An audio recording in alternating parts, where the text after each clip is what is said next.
পশ্চিমবঙ্গ বলে কোনো রাজ্য গঠিত হতো না, বা পশ্চিমবঙ্গের এই দীর্ঘ ভূভাগ তৎকালীন পূর্ব পাকিস্তান বর্তমান বাংলাদেশে চলে যেত যদি ডক্টর শ্যামাপ্রসাদ মুখার্জি না থাকতেন।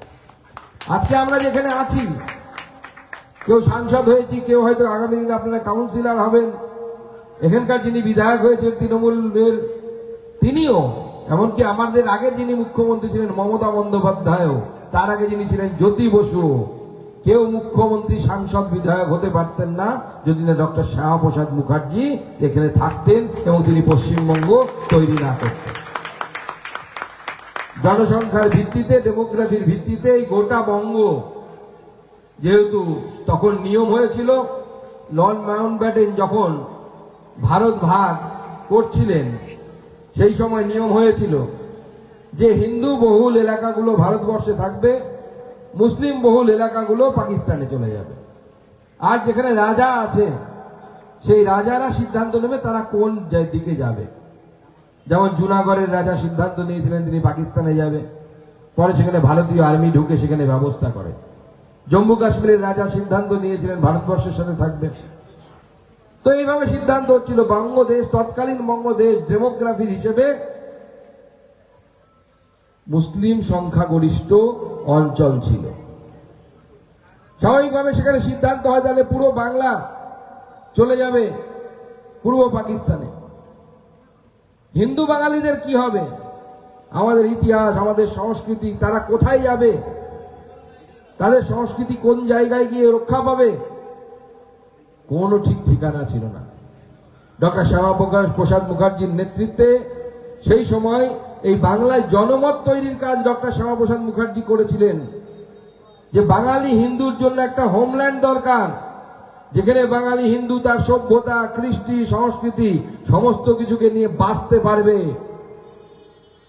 এবং তারপর সেই আন্দোলনে একের পর এক সবাই যুক্ত হয়ে মেঘনাথ সাহা থেকে শুরু করে, সুনীতি কুমার থেকে শুরু করে, রমেশচন্দ্র মজুমদার থেকে শুরু করে, যদুনাথ সরকার থেকে শুরু করে ঐতিহাসিক, বিখ্যাত ঐতিহাসিক, তারা প্রত্যেকে সমর্থন দিয়েছিলেন। এবং তার পরবর্তী সময়ে এই পশ্চিমবঙ্গ গঠন হয়েছিল। এবং এই পশ্চিমবঙ্গকে ডক্টর শ্যামাপ্রসাদ মুখার্জি শুধু গঠন করেই ছেড়ে দেননি। যখন তিনি ভারতবর্ষের প্রথম শিল্পমন্ত্রী হয়েছিলেন, সেই শিল্পমন্ত্রী হয়ে তিনি চিত্তরঞ্জন লোকোমোটিভ ওয়ার্কস চালু করেছিলেন এই পশ্চিমবঙ্গে। তিনি প্রথম যে আমাদের সরকার, যে সরকার জওয়াহরলাল নেহরুর নেতৃত্বে তৈরি হয়েছিল, যে সরকার নির্বাচিত সরকার ছিল না, বিভিন্ন দল থেকে নিয়ে মন্ত্রিত্ব দেওয়া হয়েছিল, ডক্টর শ্যামাপ্রসাদ মুখার্জির কাছে এসেছিল হচ্ছে ইন্ডাস্ট্রি অ্যান্ড সাপ্লাই, সেই মিনিস্ট্রির মিনিস্টার হয়েছিলেন উনি। তাকে বীর সাভারকর বলেছিলেন। শ্যামাপ্রসাদজির ইচ্ছে ছিল না খুব একটা মিনিস্ট্রি নেওয়ার, কিন্তু সেই সময় বীর সাভারকর তাকে বলেছিলেন যে আপনি এই মিনিস্ট্রি নিন। তার হয়তো ইচ্ছে ছিল, বা তাহলে আরো ভালো হতো যদি ভারতবর্ষের শিক্ষার দায়িত্বটা ডক্টর শ্যামাপ্রসাদ মুখার্জিকে দিতে পারতেন সেই সময় জওয়াহরলাল নেহরু।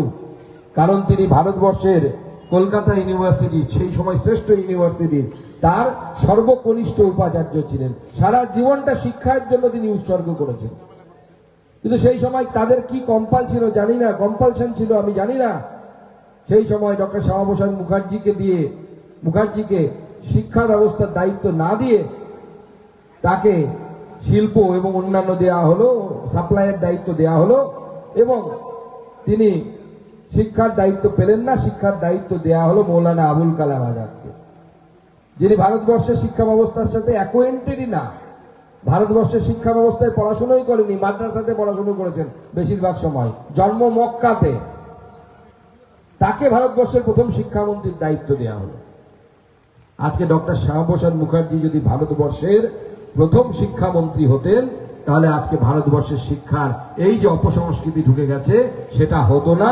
একদম ভারতবর্ষের শিক্ষা ব্যবস্থা যেরকম হওয়া দরকার সেই ধরনের শিক্ষা ব্যবস্থা ডক্টর শ্যামাপ্রসাদ মুখার্জি তৈরি করছে। কিন্তু যেমন কথায় আছে, ঢেকি স্বর্গে গেলেও ধান ভাঙে। শিক্ষা যে লাভ পেল না, সেই লাভটা শিল্প পেল। শিল্প এবং সাপ্লাইয়ের দায়িত্ব, ইন্ডাস্ট্রি অ্যান্ড সাপ্লাইয়ের দায়িত্ব ডক্টর শ্যামাপ্রসাদ মুখার্জি যখন পেলেন, 1948 সালে ভারতবর্ষের শিল্প নীতি তিনি তৈরি করলেন। সেই শিল্পনীতি প্রকাশিত হলো এবং সেই শিল্পনীতিতে উনি মিশ্র শিল্পনীতির কথা বললেন এবং ভারতবর্ষের বিভিন্ন জায়গায় সেখানে আমাদের চিত্তরঞ্জন ওয়ার্কস হোক, রেলওয়ে ওয়ার্কস হোক, আমাদের হ্যাল হোক, হিন্দুস্তান এরোনটিক্যালস যেটা উড়িষ্যাতে আছে, যেখানে এখন মিগের ইঞ্জিন থেকে শুরু করে আরো অনেক রাফালের ইঞ্জিনের সমস্ত কাজকর্ম সেখানে চলছে। আমাদের এখান থেকে আমি এখন যাচ্ছি হচ্ছে ধানবাদ। ধানবাদে গিয়ে সিন্দ্রি বলে একটি জায়গা আছে, সেই সিন্দ্রিতে এশিয়ার সর্ববৃহৎ সার কারখানা 1950 সালে আমাদের ডক্টর শ্যামাপ্রসাদ মুখার্জির হাত ধরে প্রতিষ্ঠিত হয়েছিল। ঝাড়খণ্ড, এখনকার বর্তমান ঝাড়খণ্ড, তখন বিহার ছিল, বিহার বাংলা সীমান্তের কাছে। কয়েক হাজার লোক চাকরি পেয়েছিল। 2002 সালে এসে ডক্টর শ্যামাপ্রসাদ মুখার্জি চলে যাওয়ার পর থেকে ভারতবর্ষের শিল্পের আবার নিচের দিকে যাওয়া শুরু হয়। তারপরে 2002 সালে বন্ধ হয়ে যায় সিন্দ্রির সেই কারখানা।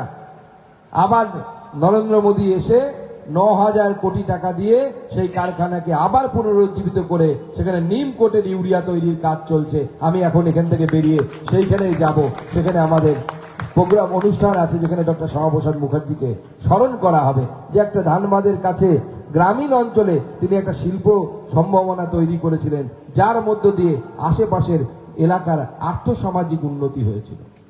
আগামী দিনে বাংলায় ডক্টর শ্যামাপ্রসাদ মুখার্জির সরকার তৈরি হওয়ার পর এই সরকারের ডক্টর শ্যামাপ্রসাদ মুখার্জির যে শিল্প নীতি, সেই শিল্প নীতিকে সামনের দিকে নিয়ে যেতে হবে। আমাদের হাজার হাজার লক্ষ লক্ষ বেকার যুবক, শিক্ষিত বেকার যুবক, তারা অন্য রাজ্যে গিয়ে চাকরির জন্য অপেক্ষা করছে। আগামী দিনে বাংলাকে শিল্পায়নের দিকে নিয়ে যেতে হবে, বাংলাকে তৈরি করতে হবে ডক্টর শ্যামাপ্রসাদের বাংলা, যে বাংলা শ্যামাপ্রসাদের নীতি নিয়ে চলবে, যে অন্যায় হলে প্রতিবাদ করো, প্রতিরোধ করো, প্রয়োজনে নাও প্রতিশোধ। এটা ডক্টর শ্যামাপ্রসাদ মুখার্জি আমাদেরকে শিখিয়ে গেছে। তাই ভারতীয় জনতা পার্টির যারা এখানে আছেন, সর্বস্তরের নেতৃত্বের কাছে আমার আহ্বান থাকবে যে ভারতীয় জনতা পার্টিকে আরো শক্তিশালী করতে হবে। এখন আমরা খুব কঠিন সময়ের মধ্যে দিয়ে যাচ্ছি, নতুন জল ঢুকতে শুরু করেছে। সেই জলকে ঢোকাবেন কি ঢোকাবেন না আপনাদের স্তরে আপনারা সিদ্ধান্ত নেবেন, কিন্তু যখন ঢোকাবেন জলকে ছেঁকে ঢোকাবেন, বেনো জলকে ঢোকাবেন না, ঢুকতে দেবেন না। নাহলে আগের সরকারের যা অবস্থা হয়েছিল, যে তৃণমূল যখন ক্ষমতা এলো 2011 সালে, সিপিএম এর যারা হারমাত ছিল, সিপিএম এর যারা তোলাবাজ ছিল, তারাই শিফট করে পরবর্তী সময় তৃণমূল কংগ্রেস হয়ে গেল। এখন তারাই যদি আবার বিজেপিতে আসে, তাহলে বিজেপি, শ্যামাপ্রসাদের বিজেপি আর থাকবে না। সেটা আমাদের বিজেপিকে ডক্টর শ্যামাপ্রসাদের বিজেপি রাখতে হবে। কোন এই ধরনের পচা আলু, বেনো জল যেন আপনাদের মধ্যে ঢুকতে না পারে, সেই জন্য আপনারা লক্ষ্য রাখবেন।